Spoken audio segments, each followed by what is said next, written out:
Well, Dr. Jordan Peterson, welcome to Sydney on your Australian tour. You're talking to packed out houses and the interest is extraordinary. And we've had the opportunity to talk personally and I can understand why. I want to begin with something that Churchill wrote in the 1930s. And he said this: "One of the signs of a great society is the diligence with which it passes culture from one generation to the next. When one generation no longer passes on the things that are dear to it, its heroes and their stories, and its religious faith, it's in effect saying that past is null and void. It's of no value." He goes on to say, that leaves young people feeling a lack of direction and a lack of purpose, and opens them to the dictum of Karl Marx that a people derived of their history are easily persuaded. Have we stripped our young people of purpose and meaning and left them open to being bullied around? Well, there's two things about that I think are really worth laying out. The first is an analysis of the purpose of memory. Because people think that the purpose of memory is to remember the past. And that's not the purpose of memory. The purpose of memory is to extract out from the past lessons to structure the future. And that's the purpose of personal memory. And so you're done with a memory when you've extracted out the information that you can use to guide yourself properly in the future. So if you have a traumatic memory, for example, that's really obsessing you, if you analyze that memory to the point where you figured out how you put yourself at risk and you can determine how you might avoid that in the future, then the emotion associated with that goes away. So memory has a very pragmatic function. And cultural memory is the same thing, is that we need to extract out stories from our past that structure our future. And we need that because, well, first of all, if you don't have a purpose, let's say, it isn't that your life becomes neutral in a meaningless sense. It's that your life becomes characterized by unbearable suffering, because the baseline condition of life is something like unbearable suffering. And what you have to set against that is a noble and worthwhile purpose. And hopefully your determination of that purpose is buttressed to some degree by the wisdom of the past, because you can't conjure something like that up on your own. And if you provide people with nobility of purpose, then they can tolerate the suffering of existence without becoming entirely corrupted by it. And cultures that don't do that, it isn't even so much that they die, it's that cultures that don't do that are dead. They're done. They don't have a story anymore. And they don't have a call to adventure. And then, well, then everyone suffers stupidly as a consequence. It's a very bad thing. So Churchill made the same observation that many of the great psychologists and philosophers made in the early part of the 20th century. It's like, bring the story forward and propagate it and make it the most noble possible story, and then you motivate people to transcend themselves, which they need to do. So yes, he's exactly right in his diagnosis. Just to stay with him for a moment, he's painted as the great defender of freedom. It's possible that your country, Canada, and certainly my country, Australia, would have not continued as free societies had it not been for that man courageously standing at a time when so few did. He wasn't the inventor of freedom. Freedom as we understand it, and I want to unpack that a bit, something very, very few people in very few cultures down through the ages and even today have ever really experienced. Oh, well, yes, and partly because we're afraid of it, I would say. I mean, people think of freedom as the ability to implement your whim. And freedom opens up that as a possibility. But sustainable freedom, that isn't what it's about at all. It's primarily about responsibility. It's about determining which load you're going to pick up and carry. That's the proper definition of appropriate freedom. It's not dim gratification of instantaneous impulse. It's self-evident that that doesn't work. 2-year-olds do that, and that's why they can't live in the world.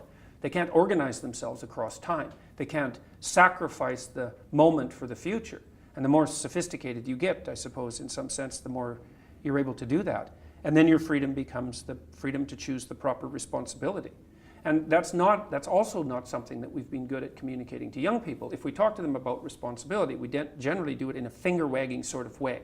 It's like, well, you're breaking the rules, you're a bad person. And well, that may be true because people break the rules and there's no shortage of badness in people. But the proper message for young people is to say, well, no, you don't understand. You want to take on responsibility. You want to take on the heaviest load that you can conceive of, that you might be able to move, because it gives your life nobility and purpose. And that offsets the tragedy. And not only psychologically, not only does it offset it psychologically because you have a purpose and something to wake up for, right, and to face the difficulties of the day, but also because if you face the difficulties of the day properly, you actually ameliorate suffering, not only in the psychological sense, but because you make the world at least a less terrible place. And that's something, right? To move things away from hell is something, even if you're not, self-evidently moving forthrightly to heaven. To move things away from the worst they can be is, well, that's a noble goal in and of itself. So, and young people are starving for that idea. It's very interesting to watch. As I look at it, it seems to me that Acton had it right. Freedom properly understood needs to be seen as a negative and as a positive. The negative is a sort of concept of freedom from right. fear, addiction, persecution, tyranny, in a personal sense, and then freedom to be is to reach your potential. But it seems to me that what's missing is an understanding that freedom exercised within a framework of responsibility, i.e. doing what you ought, will guarantee ongoing freedom for yourself and for your neighbours. Freedom exercised in a way that confuses it with licence tends to destroy freedom. In fact, you could even go so far as to say that misunderstood, freedom turns out to be its own worst enemy. Well, that's the difficult distinction between freedom of the moment and freedom of the freedom with everything taken into account. I'm a real admirer of the work of Jean Piaget, and Piaget is a developmental psychologist, and few people know, the world's most well-known developmental psychologist, and few people know that he was actually motivated in his intellectual pursuits by the desire to reconcile science with religion. That was what his driving force from the time that he was a young man. You wouldn't know that even necessarily by reading his writings, because it's implicit rather than explicit in them. But he has a different model of what constitutes morality than Freud. Freud's model is combative. It's sort of the superego as tyrant. So the superego would be the strictures of society, the id, the biological impulses, and the ego crushed between those, right? So the ego is this thing that's crushed between nature and culture. And so it's a tense and combative model of the human psyche. And there's something about it that's accurate, because some of the restrictions that are put on your impulse gratification are imposed on you in a sense, tyrannically. But Piaget's perspective was much more optimistic and I think much more accurate.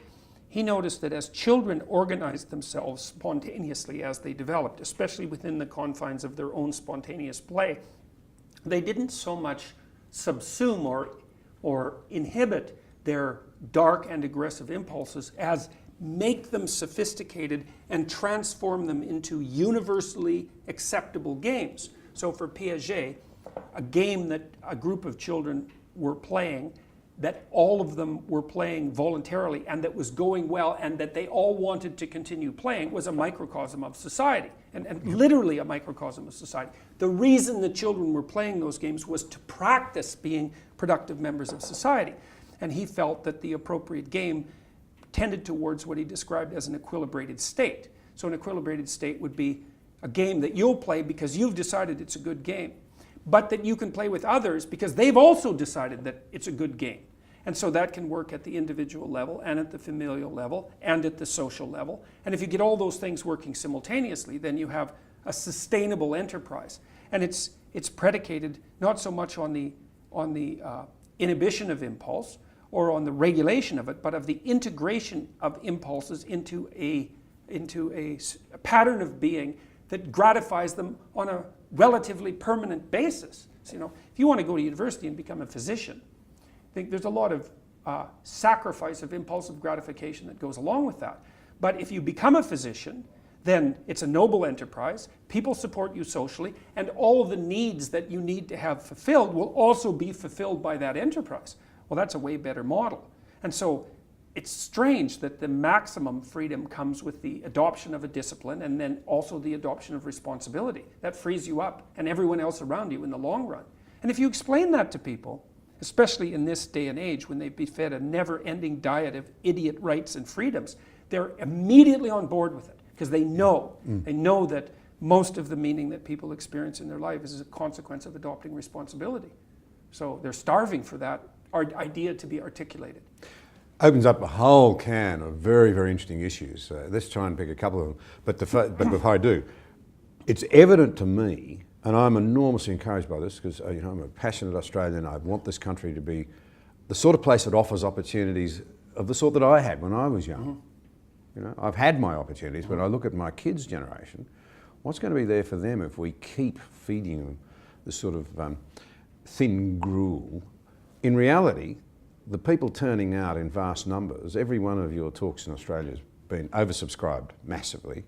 It tells you they kind of get that there's more to this than they're being told. Oh yeah, they know. Well, it's one of the things that's so interesting about dealing with archetypal themes. Archetypal themes are archetypal because they actually speak of the structure of human experience. That's why they last.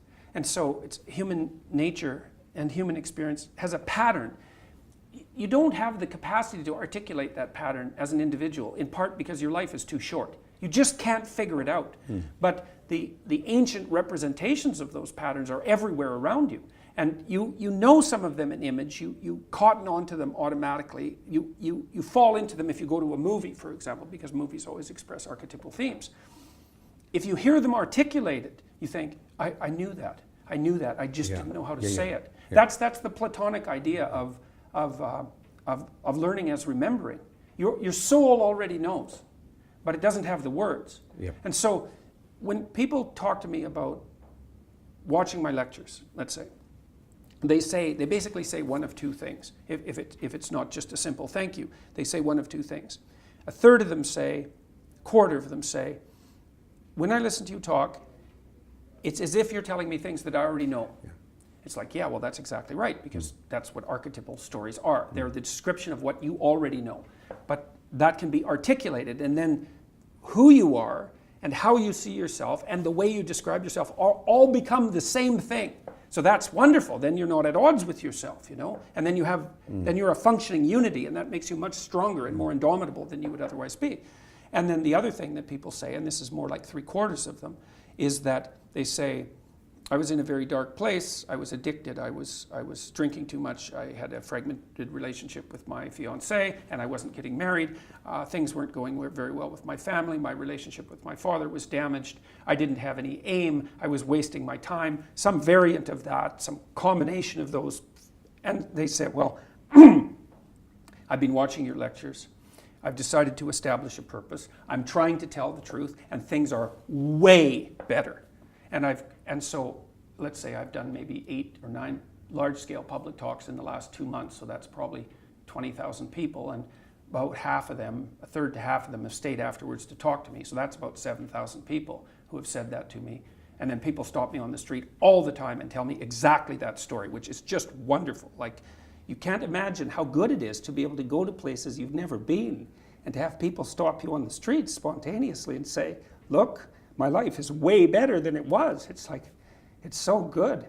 And I've got 35,000 letters from people since last August. It's more than that. I can't keep track of them. And it's exactly the same thing. Like a quarter of them say, well, you've given me the words to say what I already knew was true. And thank you for that. I can see that in the audience. It's so interesting because I can lay out a story. People go like this. And they're doing that all the time. It's like the lights are going on. And that's well, there's almost nothing better than that, to watch lights go on when you're talking to people. It's like, that's just absolutely fantastic. But to get this response from people, my father's about 80, he's 83, I think, 81. He's 81. And I put him in charge of going through my viewer email, which is an overwhelming job, but we've had discussions about this constantly. He's overwhelmed by the fact that so many people are writing and saying the same thing. It's like, well, I have a purpose, man. My life actually matters. I finally realized that, and I'm putting it into practice, and I'm bearing up under the heaviest load I can imagine, and it's really helping. It's like, God. And that's tens of thousands of responses now. So you couldn't hope for anything better than that. There's zero harm in it, right? It's just people putting their lives together. They're not mucking about with other people. They're not trying to make broad-scale social transformations about which they have no idea. They're trying to make their immediate environment better. And it's working. It's like, great. It's great. You say there's zero harm in it. I'd say as a former legislator that there's an enormous amount of good in it. A country is only the sum total of the people that make it up. To the extent that they're put together, resilient, able to contribute, don't have to ask others to help them, the stronger the nation and the society will be. And rapidly. Like, I mean, I was thinking the other day, a journalist asked me why people are responding so positively to what I'm saying, the young men, for example, and I thought, why? Yeah, that's a good question. He says, well, I'm actually on their side. I'm really happy that they're not wasting their lives. I'm really sad to see that people are disenchanted and nihilistic and depressed and anxious and aimless and perverse and vengeful and all of those things. It's terrible. And then to see people question whether that's necessary and then to start to rise out of it. It's like, it's so fun. Like last night I was after my talk, it's overwhelming.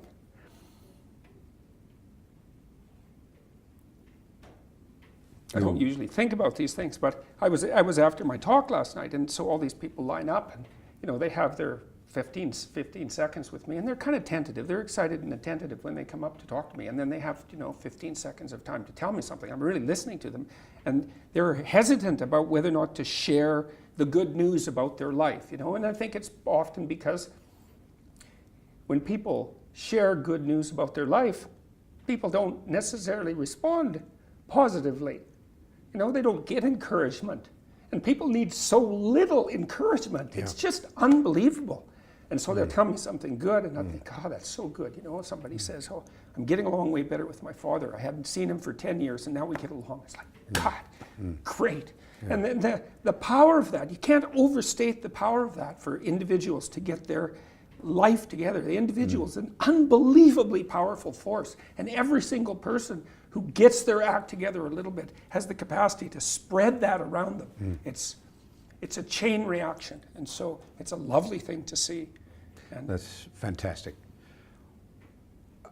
My observation of atheists would be they don't live like atheists. They don't live as though they really believe they're just a cosmic accident and there's no purpose. Well, most of them, the best of them, I have a lot of respect for the atheists generally, because they've generally thought a lot more about the situation and struggled with it more than the complacent fundamentalists, who wallpaper over their doubts with overstatements about their belief. The atheists, the word Isaac means, or Israel, the word Israel means he who struggles with God. It's like, well, it's not obvious that it's not the atheists, they're struggling away. It's like they're obsessed with it even. And so they have God more on their mind than the typical person who's a believer.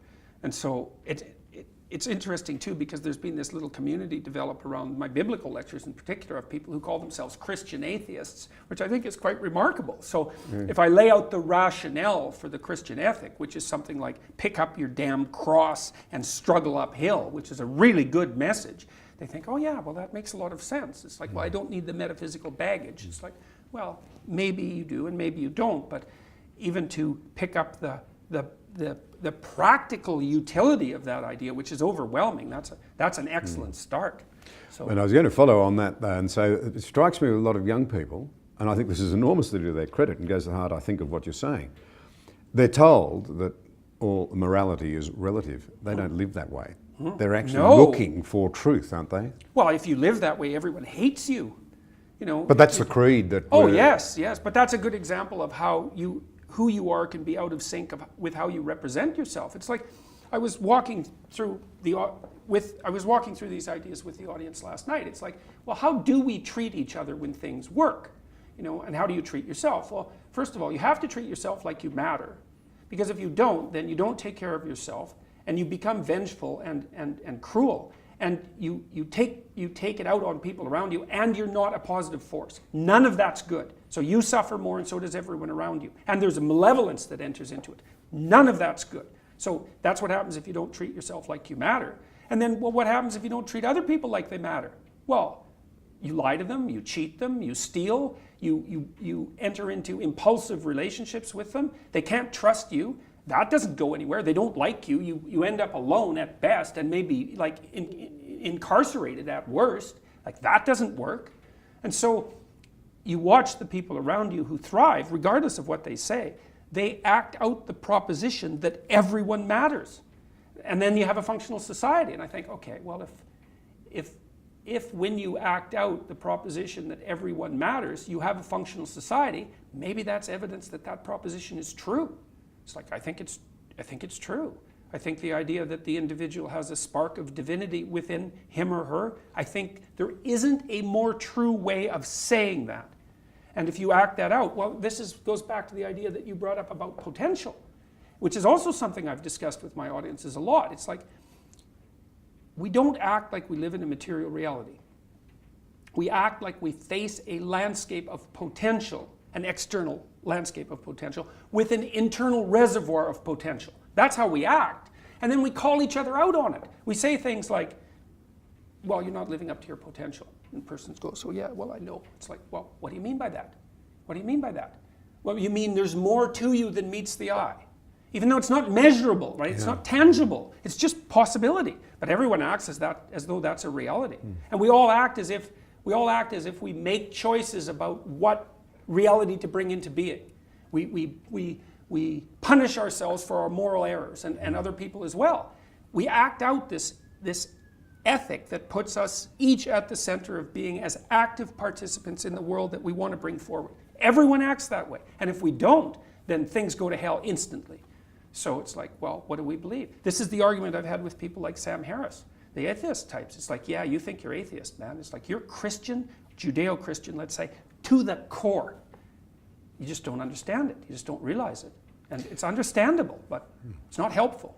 This idea that you put forward of a spark of divinity in every human being surely lies at the heart of the miracle of Western freedom. The idea that every individual has worth and dignity and standing. It's the idea that killed slavery, right? Slavery is everywhere. The greatest human rights movement of all times, so successful that it obliterated the idea that it was all right to keep slaves, let alone change the law. It changed the way the world thought, even though there are evil people who still keep slaves. And here's a rub. It was plainly led by people of profound Christian faith. There's no other way of putting it. No, anyone who honestly, and that's truthfully looks at the history of that period can't get away from it. Yep. But because it doesn't suit the modern left's narrative, it's airbrushed out. Doesn't that in itself say something profound about our willingness to try and distort truth to suit our objectives? It's hard to say what it speaks of. You know, it's hard. It's like the whitewashing of what happened in the Soviet states, you know, in the communist states in the 20th century. I mean, anybody who goes through that literature with any degree of care comes away traumatized, right? Shell-shocked. It's just it's everything the Nazis did on a larger scale. It's horrifying, and yet I see with my students, 50 or 60 million people who dared to disagree died? Oh, well, at minimum, it was... In their own culture? It was something... In their own society? We don't know. In the Soviet Union, the estimates range from 20 to 60 million. And in Maoist China, the estimates are as much as 100 million. Are our kids taught this in school? No, not at all. In universities? Why not? Very... I think you see, their societies, let's preface something. The modern fight, it seems to me, in many ways, is between what might be called freedom and fairness and equality. Equality sounds terrific. But we've actually seen what happens in societies where they set equality up as the ultimate goal. They became terrible places. Well, how did that happen? Well, I think this is it part sounds of the problem. good. Yeah, well, I think that's also part of the whitewashing is we can't understand how one of our primary moral intuitions, which might be fairness, let's say, can transform itself into something so utterly murderous when it's played out on a large political stage. And I think because we don't understand that, I mean, look, there's reasons to be on the left. There are temperamental reasons first. So a lot of your political preference is influenced, let's say, by your temperament. And a lot of your temperament is influenced by biological factors. So there are temperamental reasons to be on the left. People who are on the left tend to be higher in creativity and lower in conscientiousness, for example. Those are the two best predictors. But there's also practical reasons to be on the left. And one of the practical reasons are that human societies, which tend to be hierarchical, like all animal societies, or almost all animal societies, produce inequality as they go about their business. And inequality is actually quite painful. No one likes it. No rich capitalist walks down a busy urban street and sees a starving homeless person who's clearly mentally ill, suffering madly, and thinks that inequality is okay. No one thinks that. No one's for poverty, right? And so we have this moral intuition that it would be better if the downtrodden were lifted up. And it's difficult to discriminate between that and an inequality narrative. And so I think part of the reason that we can't face the lesson of the 20th century is because it's the left that mostly has to face the lesson, and they don't know how to reconcile their deep intuitions about the injustice of inequality with the fact that when you put that doctrine at work into operation as a political tool, you instantly stack up millions of corpses. We don't know what to do with that. And so we just avoid it. And that's, well, and then of course we risk replicating it, which is not a good, that's not a good tactical move. Well, that's the problem. If we don't learn from history, we're destined to repeat it.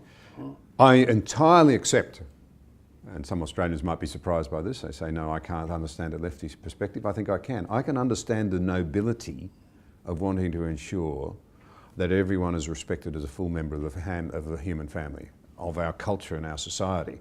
But this is where it gets so tricky, and it's where I think many young people are starting to wake up. They're being sold a pup. Do you have that expression in Canada? No. Sold a pup? No. Sold a dud. You know? I see, yeah. It's not a sound idea. Right. That many of the things that sound attractive don't necessarily work. So perhaps we need to be arguing the case for freedom and fairness, which will produce at least a high degree of equality of opportunity, rather than arguing for equality, which history tells us tends to severely erode freedom. Yeah. Well, it's a harder sale though, because it's easy to appeal to compassion immediately, thoughtlessly, right? And since that's such an instantaneously positive moral virtue, and you don't need sophisticated argumentation to buttress it, it's a lot more difficult to make a cold analytical case that the proposition freedom first, let's say freedom and responsibility first, lifts the bottom up better. It's a cold argument, and it requires rationality to parse through, so it's a harder sale. I would argue though, it's not just rationality, it's history. If you bring rationality and honesty to the study of history, I think the case is actually quite compelling. I think it is too. In fact, I think it's open and shut. I think it's well, there's a book that I've just been reading that I would recommend by a man named Walter Scheidel, and he wrote a book called The Great Leveler, which I really like. It's an empirical analysis of inequality. And his research questions were something like, well, what is the phenomena of inequality? To what can you attribute it? And what, if anything, can we do to ameliorate it? Okay, so the first answer is something akin to what I wrote in the first rule in my book, 12 Rules for Life, which is, well, you can't lay hierarchy and inequality at the feet of Western civilization or capitalism. We're done with that argument. That's wrong.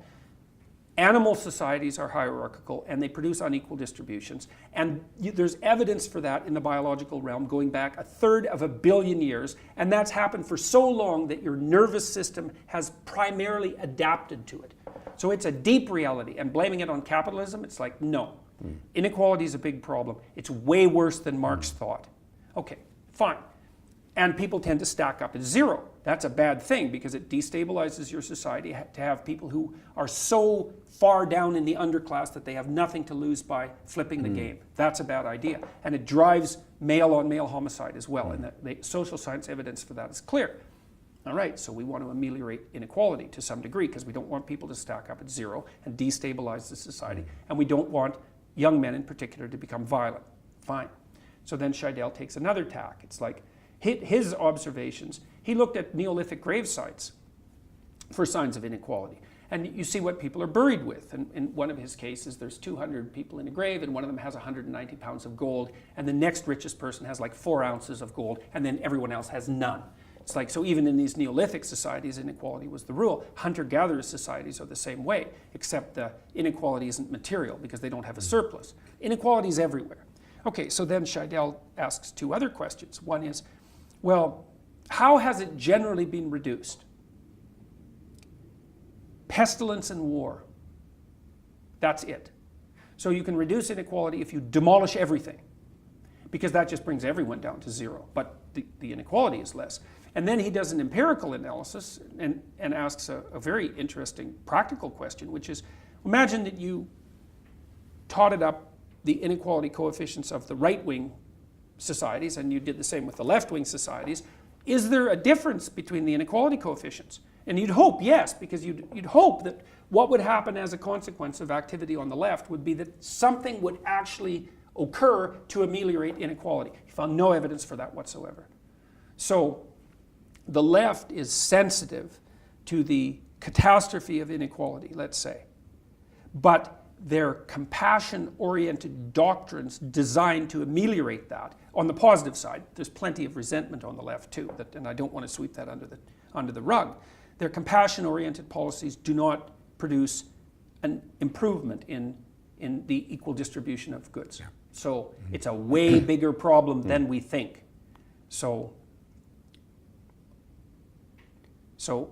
And putting into place these thoughtless, compassionate doctrines, let's say, putting them in place again is just going to produce exactly the same outcomes that were produced all through the 20th century. We must learn again to bring the wisdom of the past back to the table of today if we're to find our way out of the malaise that's affecting the West, I think, to a better place. But before we do that, explore that line of thinking, let's go back to freedom. All of the great sages down through the age, I think you make that point in this fascinating book of yours, obliquely at least, and particularly though the founder of Christianity, I think, would say to a person that your personal freedom is the thing you need to get right and sorted first. It's one by one. And I'm thinking of young Australians who I feel so passionately about, that as I say this, it's very easy not to be free. Very easy. Addiction, fear, anxiety, depression, all the things that... Lack of discipline. Because then you're a tool of your whims.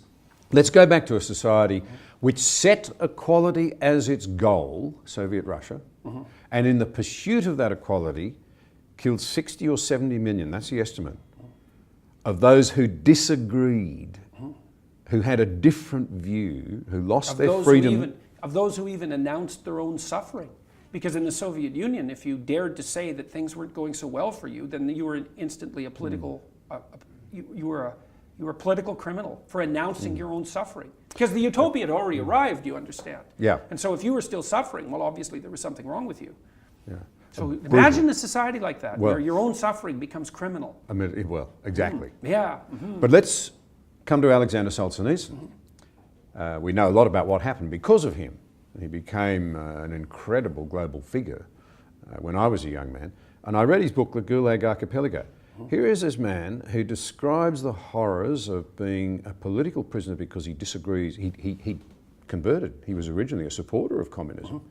He came to see how evil it was and how oppressive it was. He was imprisoned for having a different view to the state-ordained insistence that everything was terrific.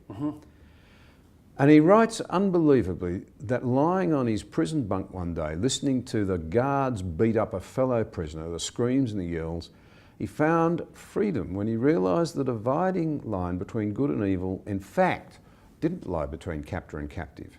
In fact, the jailers were captive too to a system, to a blind ideology, to an inability to think freely. Most of them were trustees, so they were perpetrating the very system that imprisoned them. Not between Catholic and Baptist, he wrote, not between woman and man, not between black and white, but the dividing line between evil actually lies somewhere across every human heart. Plainly, you believe it's incredibly important that we understand that. Comes back to what you said. I think when it's framed, we understand it. Everyone knows that. Everyone knows it. If they think, because all they have to do is think about their own transgressions. I mean, if you ask someone to sit for 5 minutes and think, okay, well, what mistakes have you made in your life? It's like, that'll come up pretty quickly. And you can even ask people, well, what terrible, unforgivable mistakes have you made in your life? It's like, yeah, well, we know about those too. It's like, it's no one's so naive, unless they've really wrestled intensely against themselves, There's virtually no one so naive to not be able to answer those questions. So we know that we've done things we shouldn't have done, and we know that we're not living up to our potential. I mean, but are we doing our children a massive disservice by trying to imply that there's nothing wrong with them, no need for guilt, no need for shame, no need to come to grips with evil? This is so... Because the problem's the environment? Well, one of the things that's so funny about what's happened... The problem is that we've just got to fix society, fix the institutions, well, and then all this will disappear? Psychologists have been... Not all psychologists, obviously, but the psychological profession is neck deep in this pathology, has been beating the self-esteem drum for 50 years. Oh no, you're okay. You should feel good about yourself. Like, you're fine the way you are. It's like you think, well, that's a calming message for people. It's like, no, it's not. It's not at all. And I watch my audiences. It's like, it's full of people in the audience who think, I'm suffering a lot more than I think is tenable. A whole bunch of it's my fault. My life is not in the order it should be. I know I'm doing 50 things wrong. It's like, what the hell's wrong with me? What's wrong with the people around me? This is really serious. And some, well-meaning person comes up and says, you're okay just the way you are. It's like, no one wants that message. It's like, no, I'm not okay the way I am. I'm not okay at all the way I am. I know that. And so, when I'm speaking when I'm speaking now, I say to people, well, no, you're nowhere near what you could be. That's the positive message. It's like, yeah, you're a mess, but you don't have to stay that way. If you're a mess, you know it. Obviously, you're suffering away like so much you can barely tolerate it. It's like, that's okay. You could do something about it. And that's the thing that turns the lights on. It's like, you could do something about it. It's like, oh. So they're in a freezing prison cell in the most appalling circumstances, half-starved to death. He finds freedom in himself. He finds something positive and something to live for by first coming to grips with evil and understanding what it is. Well, there's a conundrum in there. And he said too, and he underwent the Christian process of metanoia, which is to go over it's confession essentially and repentance. It wasn't mediated by a religious structure in Solzhenitsyn's case, but it was exactly the same process, and he knew that perfectly well. I'm not making this up. He said when he was in the prisons and decided that he was at least in part to blame for his own imprisonment and the imprisonment of everyone around him, that was his fault, or at least both his fault and his responsibility, that he was going to take that on. He said the first thing he did was he went over his life with a fine-tooth comb in memory. And his goal was, okay, I'm going to remember everything I did in my life up to now where I did something that I knew to be wrong. And not because of some external authority defining it as wrong, but in relationship to his own conscience, right? And then he was going to determine if there was some way that could be rectified now, to atone for it, right? To become at one with it again. And so that was part of the process he undertook. And the concluding consequence of that was that he wrote the Gulag Archipelago, which is an absolutely overwhelming piece that blew the intellectual slats out of the foundation of communism permanently, right? Once Solzhenitsyn published... Until now, we seem to be trying to gloss over it. Yeah, Academia seems to be full of people who want to soft pedal that and reinstitute this naive view that if we just create the right institutions, everybody will behave rationally, we'll all be equal, everything will be okay. They want to enforce it. Yeah. They won't say that, but that's what they want to do. They want to enforce it. Yeah, well, I think it's easier... And it's only a few short decades since all of that happened. Yeah, well... Are we mad? Well, we're characterized by inertia and ignorance.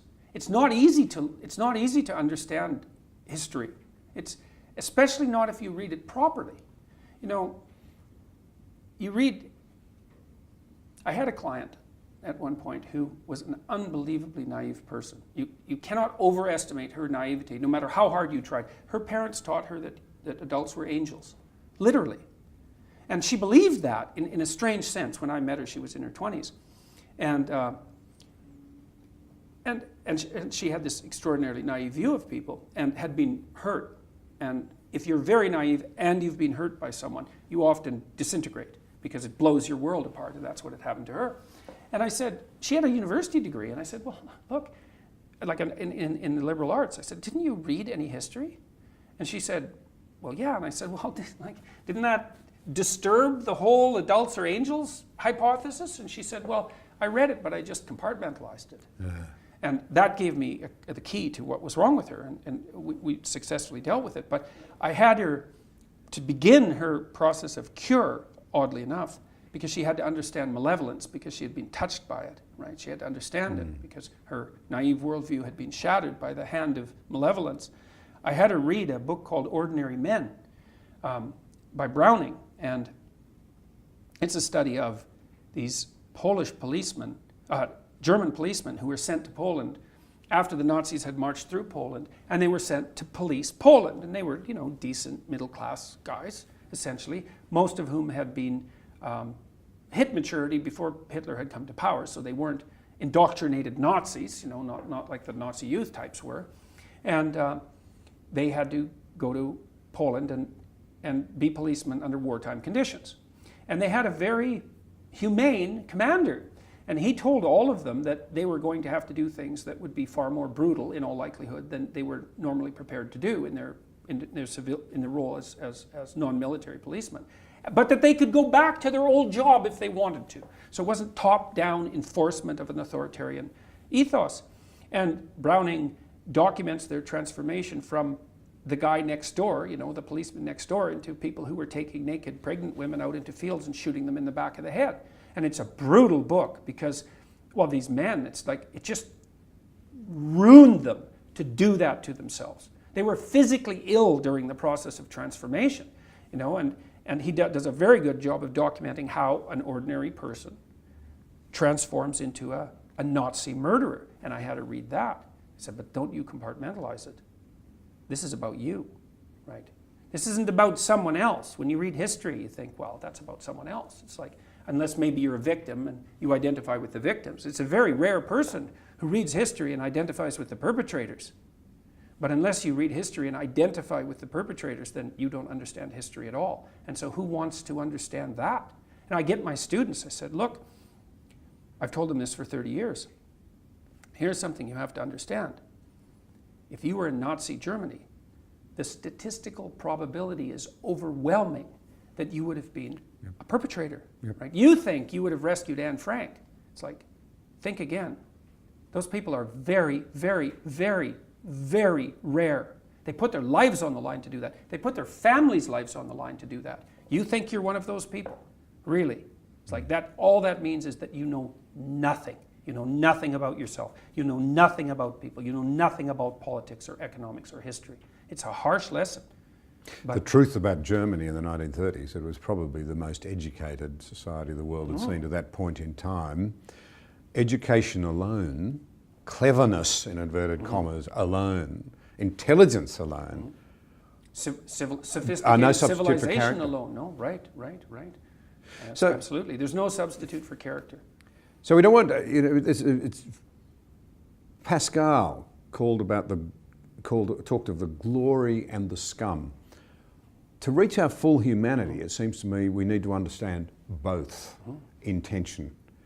Now, Carl Jung The said unbelievable scum that lies in terms of our potential at the bottom of every heart. The extraordinary nobility, you call it the spark of divinity, I would say made in the image of a mighty creator. You've got to hold those things in suspension if you're to find your real humanity. And in fact, the way through to the good place is surely through the valley of darkness in the first place. Well, then you know that's you think, well, if it's possible to be enlightened, why isn't everyone enlightened? It's like, well, you don't get to paradise, you don't get to heaven without harrowing hell first, right? And who's going to do that? Like, that's a terrible thing to do. It isn't even clear that you can survive it. No, I mean, it's brutally damaging to come to terms with your own proclivity for malevolence, and so people don't do it, and it's no wonder. But the funny thing is, and this is also something that I think that people who've been watching my lectures have been attracted by, especially the young men. It's like, until you understand that you're a monster, until perhaps you even develop that as a capacity, you don't have the moral force to do good. And so not only is that descent to begin with necessary to scare you straight, right, to make you understand what exactly it is that you're dealing with, but you don't even have the strength of character to be good until you understand just exactly what sort of monster you can be. I have a rule in my book, Rule 5. do not let your children do anything that makes you dislike them. Yeah, And I read it. It's a meditation on the monstrousness of parents. It's like, don't underestimate yourself, your capability to ruin your children's lives. You let them act in a manner that makes you disapprove of them. You will take revenge on them in ways you cannot even imagine. And unless you understand that, you're not going to be careful enough as a parent, and you're not going to set proper boundaries. Don't let your children annoy you. It's a very bad idea. Now, that means that you should try to regulate your proclivity to be annoyed, and you should try to be civilized, and you should talk to your partner, your wife, or your husband about your oversensitivities and foolishnesses. But having said that, you need to know who the monster is, and it's you. So if we're washing that wisdom out, I don't want to sound condemnatory here. I'm more sympathetic and concerned for what's happening in our family homes and the environment in which our kids are being raised. And you and I mean, you're very passionate in your concern for these people. So we don't want anyone to think here that we're trying to condemn them. Far the opposite, just the opposite. But if we're washing this out of the system, what then happens to our kids when they hit institutions, schools, colleges, universities? well, we're going to find out, because increasingly the elementary and the school systems that our kids are going through from, say, the age of 5 to the age of 18, they're increasingly occupied by the postmodern neo-Marxist ideologies. I think we have to learn to identify what those are. That's a start. I mean, there's buzzwords: diversity, inclusivity, equity. Equity, that's a no-go zone. Equity, that's equality of outcome. That's a preposterous, murderous doctrine masquerading in sheep's clothing. White privilege, systemic racism, gender, all of those. None of those as individual topics are necessarily off the table. You know, and you can have an intelligent discussion about any of them except equity, because that's just a no-go zone. But to see those concepts emerge as a network of meaning, you know that you're in the presence of this pernicious postmodern neo-Marxist doctrine that's fundamentally ideological at its core. And people need to see that, and they need to understand what that means, and they need to stop it.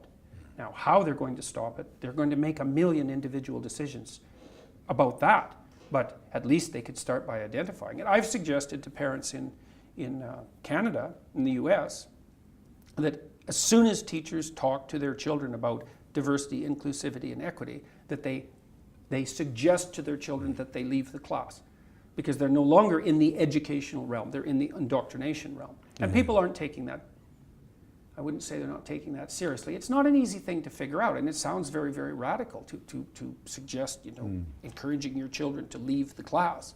But I think we're at that point. I wonder why our universities are not offering high-quality courses in how freedom was secured by Western societies for its individual member people, and how it might be secured, and how you secured fairness from unfairness. Those sorts of things are not there. Well, I think some of it has to do with what we've been speaking about, is that to address the problem squarely is actually quite daunting. I mean, yes. The difficulties are manifold. Inequality is real. Individual malevolence is real. To constrain it inside yourself is extraordinarily daunting. To read history as a perpetrator is traumatizing. These are hard things. And then to think through the problems of addressing something like inequality instead of reacting to it in a knee-jerk, compassionate manner, and implement policies on that basis that are going to be counterproductive, that's also extraordinarily difficult. So there's difficulty as part of it. And then I would also say, well, we haven't talked about the resentment that drives the discussion of inequality. It's not like everyone on the left is overwhelmed by compassion, and that's why all these brutal things tend to happen. It's that they're also overwhelmed by the same sort of jealousy that Cain had for Abel, and the same sort of murderous impulses that emerge very rapidly as a consequence of that jealousy. He has more than me. He must be a perpetrator. It's morally obligatory for me to take him out. Well, that's an easy message to sell. I read about how the communists dekulakized the Russian countryside. So imagine, it's Russia. You're in a village. It's 30 years something like that, after the serfs have been emancipated. There's a few agriculturalists who've managed to produce successful agricultural enterprises. And, maybe they have a couple of cows, they have some land, they're able to hire a few people, and they're raising almost all the food, right? And they're a minority in any village because the hyper-productive, successful are always a minority. So they're a minority in every village, all right? And there's people who are doing worse, and then there's a lot of people who aren't doing so well at all. And then the communist intellectuals show up and they tell the people who aren't doing so well, some of whom are just suffering because of life, but some of whom aren't doing well because they've never done anything productive with even a second of their life. And the communist intellectuals come in and say, you know those guys that are doing so much better than you? Yeah, they actually stole all of that from you.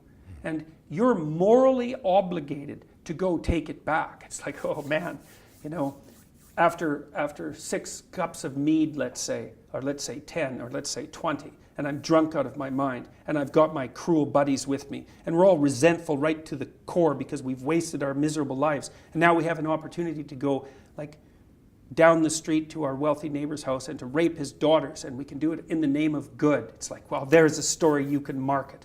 And that happened everywhere in the Soviet Union. And so they wiped out the kulaks. It's like, great. And then 6 million Ukrainians starved to death. Yeah, that's right. Brilliant. Yep. I'm a farmer. Brilliant. The Ukraine was the breadbasket of Europe. That's what it was. Then it became a region pathetically unable to feed itself. And yet, the same sort of worldview that gave rise to that, we're now being told, you use the word neo-Marxist. Many people in Australia use the word cultural Marxist. I've got an old friend who said to me, what are you talking about, John? Free capitalist Australia is not going to let that happen here.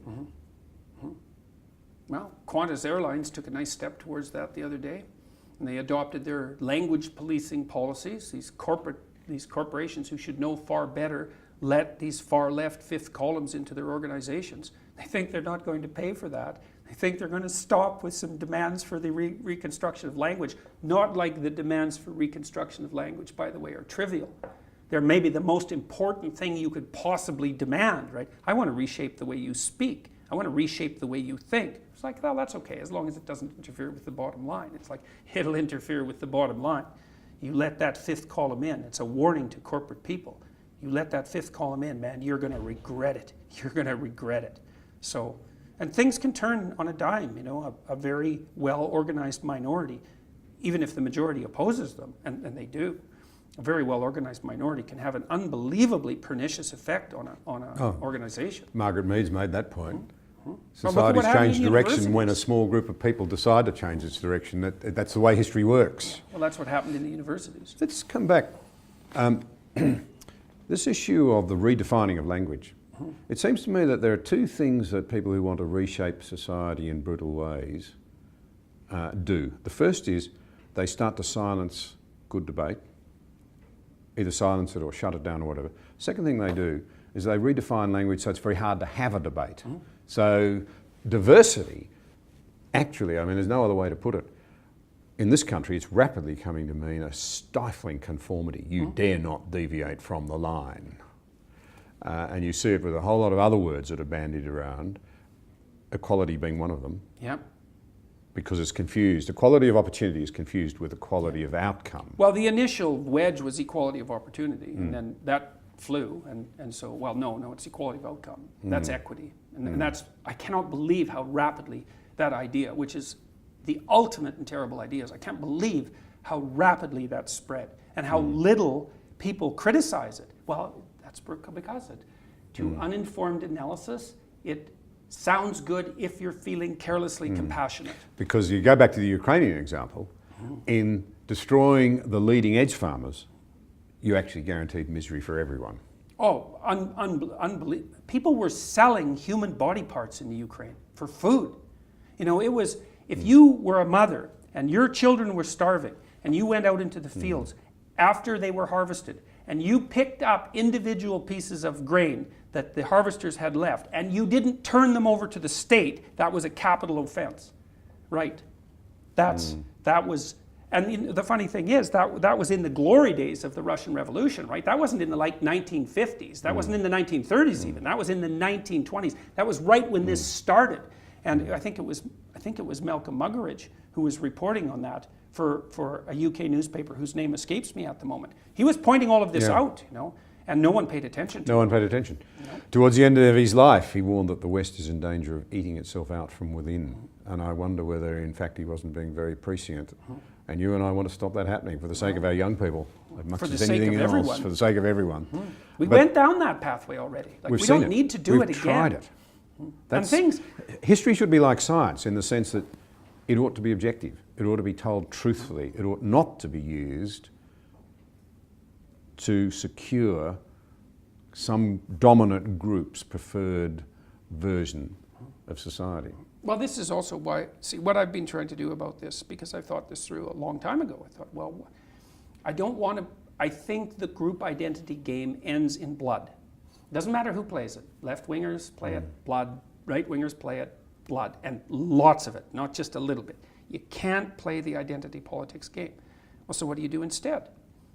You live the mythologically heroic life as an individual. That's the right place to work. And that's the message of the West, as far as I'm concerned, is that we figured that out. We figured out that the collective identity was not the pinnacle statement. That the individual, not that collective identities have no value. Obviously, family has value and your organizations have value, all of that. That's not the issue.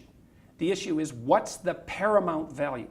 What's the metric by which people should be measured? And the answer is, they should be measured as individuals, as if they have a divine soul. They should be measured in that manner. But it can't be a selfish thing. That is to say, if I recognise I have worth and dignity, I'm obliged to recognise that so do you. I think you can't recognise that you have intrinsic worth and dignity without also recognizing it in others. And vice versa. I don't think that I can recognize the worth of another person without stumbling onto the idea that I also have to recognize that for myself.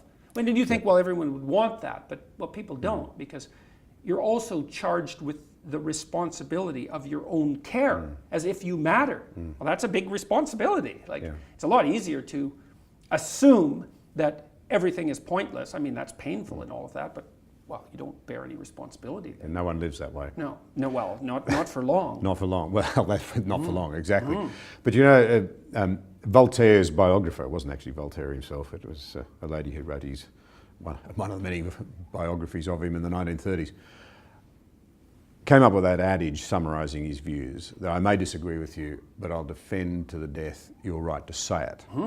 There's a couple of things implicit in that seem to be incredibly important. So I may disagree with you, but you have dignity and standing and worth and a right to put your view. That's the first thing. I'm respecting the other person. Oh, you should crave it. Yeah.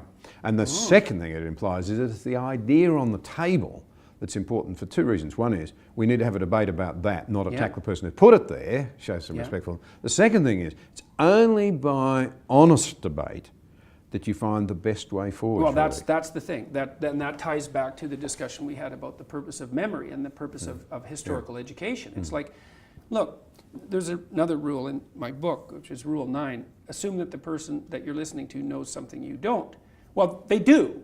The person you're listening to knows some things you don't. You can be sure of that. Now, whether or not you can get to them is a different matter, but if you do get to them, it's a real deal for you. That's why you want to listen to the other person's arguments, is because you're not everything you could be. You don't know the pathway forward with as much clarity as you could. And it's possible, this is one of the wonderful things that I've had the privilege of experiencing as a clinician. You know, because people, it's like I live inside a Dostoevsky novel as a clinician. People come in and they tell me about their lives, and I listen to them, and they tell me things that are just absolutely beyond belief, you know. And I learn from my clients constantly. They're telling me honestly about their experience. They tell me things they wouldn't tell anyone else because I actually listen to them. But part of the reason I listen is because I'm desperate to listen. It's like there's a possibility I'm going to do something stupid in the next 5 years that's going to be like fatal. And there's some small possibility that if we have a decent discussion, that you'll tell me something that will eliminate some of my blindness so that I don't have to fall into that particular pit. And if you have a good sensitivity for the depth of the pit, then you know you're pretty bloody motivated to avoid it. And so, and that dialogue is it's dialogic, it's dialogos, right? It's shared logos. It's the way that we redeem ourselves mutually moving forward. And all depends on having the facts on the table as best you're able to establish them, not distortions of fact. Not what you wish would be the case. Yeah. At least your best approximation of what you think to be true, and not what you wish for. No, and Because the new version of this seems to be, if I disagree with what you say, I'll paint it as hate speech or challenging to my notions of diversity and inclusiveness, Yes, right, sure. and I'll fight to the death your right to even have your say. Well, that's why hate speech laws are so pernicious. It's like, and that needs to be taken apart. First question, is there such a thing as hate speech? Yes, obviously. People say terrible things, reprehensible things, quasi-criminal things even, all the time. Brutal, and some of them cause a lot of trouble. So the idea that there's hateful speech, it's like, yeah, okay, that's self-evident, no problem. Well, let's regulate it. Okay, fair enough, because it's hateful. You know, maybe we'd rather that there wasn't any of it. Okay, no problem. Who defines hate? Well, we'll worry about that later. It's like, no, you won't. That's actually the problem. Here's the answer to who defines hate. Those people that you would least want to have define it. That will be the inevitable consequence of the legislation, because sensible people won't have anything to do with that. Like, people who are power mad will gravitate to that domain to make an ethical case to exercise their controlling power over the language of other people. No, and I've had journalists say, well, what makes you think that your right to free speech trumps the right of someone to not be offended? And I think that's really the level of our political discourse. Okay, so we'll run a little thought experiment. So I'm talking to one person, I'm talking to you, and the rule is I don't get to offend you. Okay, maybe we can still have a discussion about something difficult. But let's say I'm talking to 10 people and about an important thing. Now I have to make sure that I don't say anything, despite the fact that this is an important and contentious issue, that I don't say anything that offends even one of those 10 people. Okay, maybe I can even manage that. What if I'm talking to 1,000 people? There's going to be someone in that 1,000 people, there's going to be someone who's offended at the mere fact that I exist. So it's an impossible standard. It's like, well, you can't say anything offensive. Okay, fine, then you can't say anything. Okay, so what? You don't get to say anything because no one should be offended. Well, then you don't get to think. Well, what happens if you don't think? Well, then you can't negotiate your way through the future, and you fall into a pit, and so does everyone else. So that's where that all ends up. You can't say offensive things. Equals, you cannot negotiate your way properly through the future. Equals, everyone suffers. Well, that's a bad strategy. So, and it's all covered up with, well, you know, it'd be better if no one was ever offended. It's like, well, who thinks that? You know how naive you have to be to think that? How you have to be pathologically naive, which is the kind of naive that you could have grown out of, but you willfully refused to because you weren't willing to see what was in front of your face. And then you impose that blind naivety on everyone else because you don't want to allow them to upset your rosy view of yourself and the world. There's no end to how terrible that is. So, one of our very astute writers recently made the comment that freedom of speech is the most important freedom because it's the freedom by which we defend all of our other freedoms. It strikes me that freedom of speech, though, is most important not for the powerful or for the elites. It's actually for the minority groups. A free society surely is one that allows those who swim against the tide and have a different perspective the right to do so without fear of mob or state sanction. well, You've had some personal experience. Sure. I gave a talk at the University of British Columbia about a year ago. It was called A Left-Wing Case for Freedom of Speech. It's like it's really easy to make a left-wing case for freedom of speech. It's like, well, that's how the dispossessed have the opportunity to make their suffering known, right? Yeah, clearly. I mean, it's the fact that that argument even has to be made shows you how pathological the radical left has become. Because it's clearly the case that freedom of speech is not generally in the interests of the power elite, right? Because They already have access to what they need to maintain their grip on the world, let's say, if you look at things in that manner. It's the people at the bottom of the hierarchy whose right to expression needs to be protected. Yeah. If you're in control of the debate, you don't need freedom of speech. Oh, right, obviously. So it's always useful for the dispossessed, the freedom of speech issue. And then the other issue that you rose, that the writer that you described brought to the forefront is the idea of the hierarchy of rights. Now, in our conception of rights in Canada, we're not willing to assume that any right has priority over any other right. Now, that doesn't work out because when the two rights come into conflict with one another, which they do, you have to adjudicate their relative status. And what's happened in Canada is that equality rights keep trumping everything else. And that's not good. It's actually a good reason why you shouldn't have a Bill of Rights, and we never should have had one, in my estimation. But whatever. The freedom of speech, you say, well, speech is, the right to freedom of speech is central because it's the right by which you defend all the other rights. Well, that's why the idea of logos in the West is the most sacred concept, right? So Christ, think about this psychologically, Christ is the ideal of perfection. Now, this is independent of any religious discussion or any historical accuracy. It doesn't matter. We're looking at this from the perspective of the analysis of a myth or a story.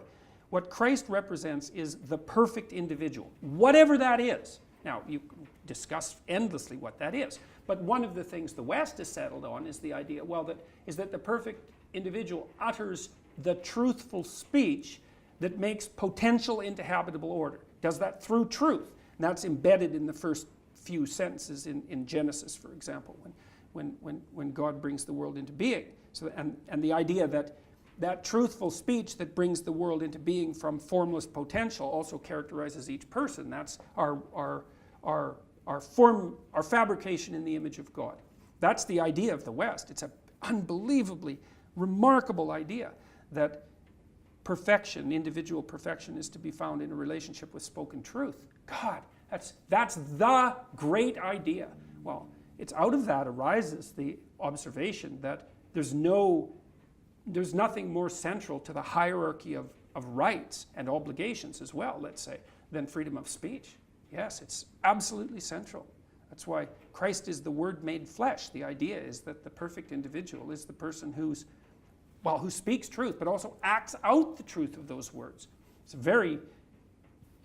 It's a proposition whose merit is virtually self-evident when you understand it in that manner. So yeah, to see assaults on freedom of speech, especially compelled speech, well, that's where I drew the line in my life. It was like, we have compelled speech legislation in Canada.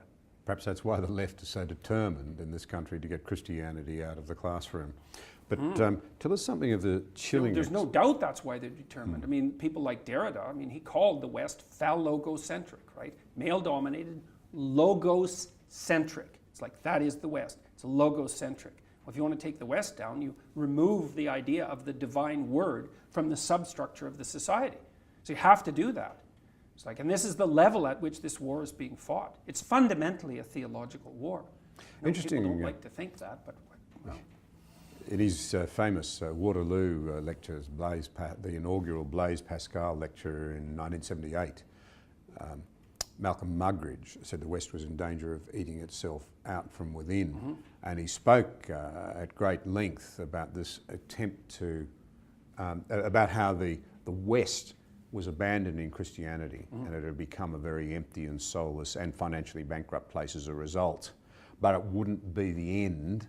He said, despite the attempts to kill it in places like communist China and Russia, there will always be people who will fight through to the truth. And of course, we can see now, 3 decades on, whatever, that he was absolutely right. Closer to 4 decades on, he was right.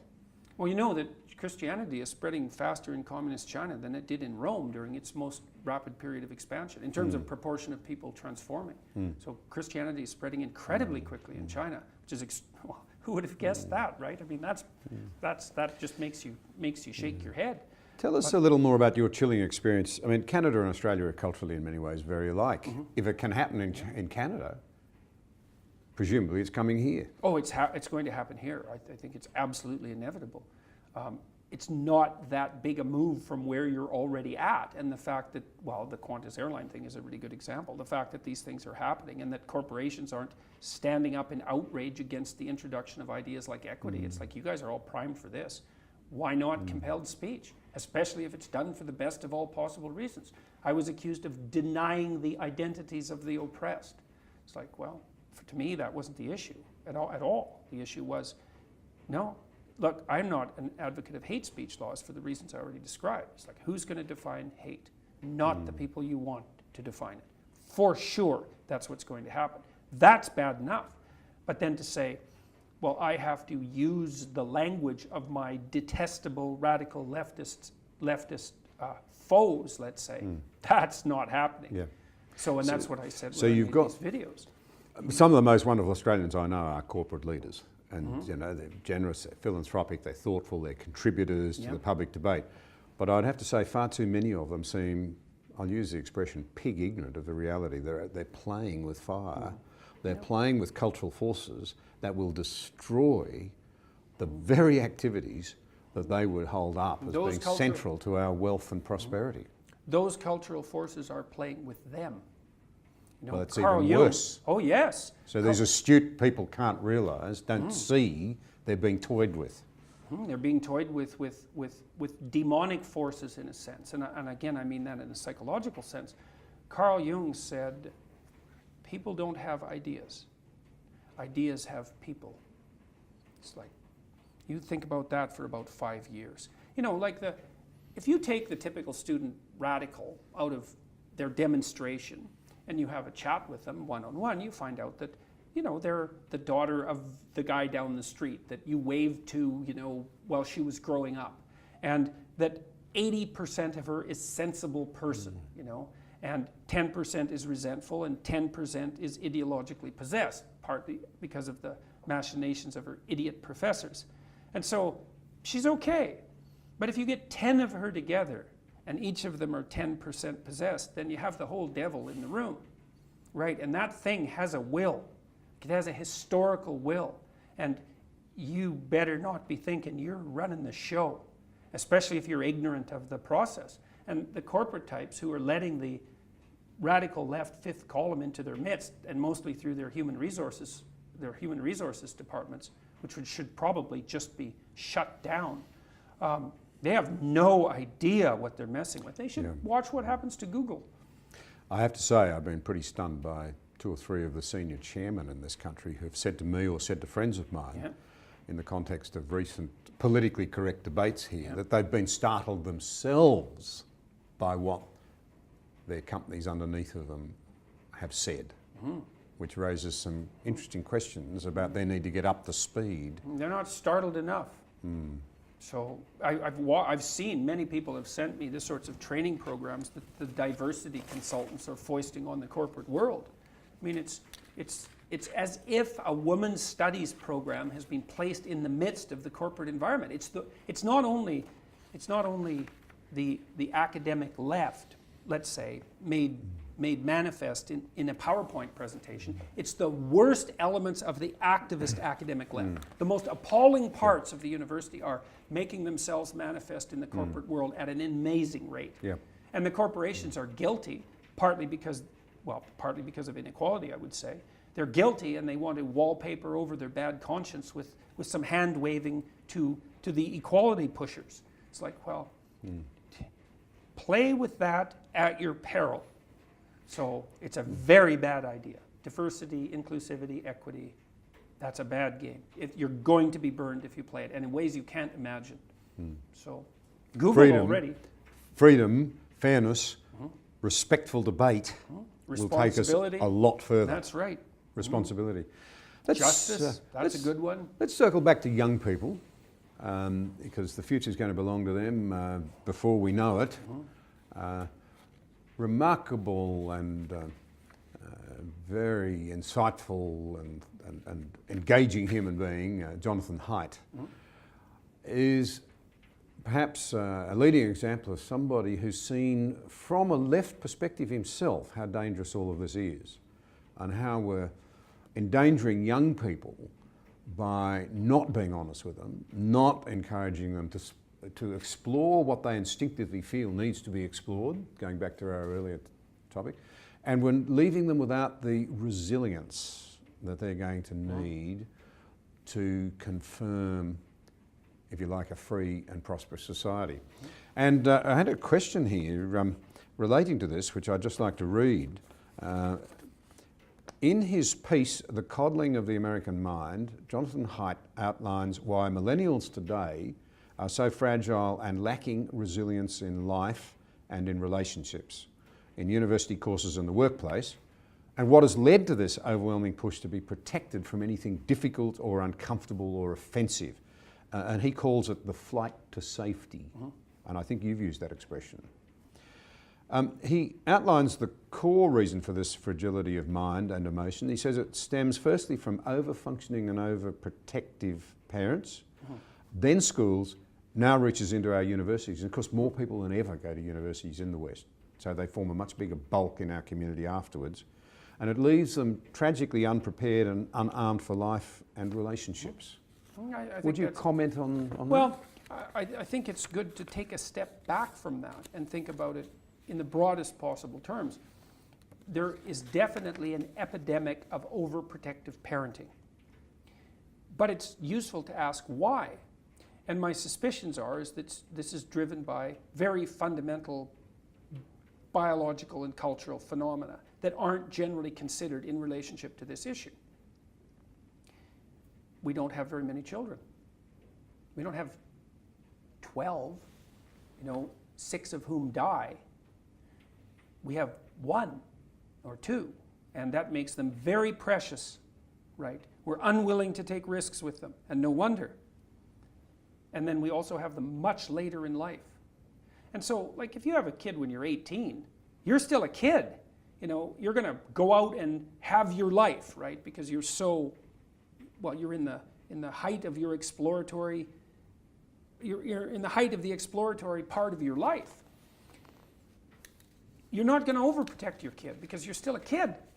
But if you're 40 and you have 1 child, it's like all your eggs are in one basket. Yeah. And the probability that you're going to take undue risks with that precious person is very, very low. Now, obviously, there's some advantages to that because, great, you devote resources to your child, and foster their development. But the downside is that you have every motivation to hover. And maybe you're also extraordinarily desperate as a mother to maintain that bond with your child because you've struggled so long to achieve it. It's highly, highly valuable. You can't take a risk. Well, so we might say, well, perhaps overprotective parenting is a secondary and unintended consequence of the birth control pill and the fact that people now have children later in life. Could easily be. If you have 6 kids, it's like, what are you going to do? Helicopter parent them? It's like, no, you're so tired you can't even get off the couch if you have 6 kids. And they outnumber you, right? They're raising each other. They're competing and they're taking each other down a peg. There's no overprotection there. But with a single child landscape or dual child landscape, mostly a single child landscape, then you're going to overprotect.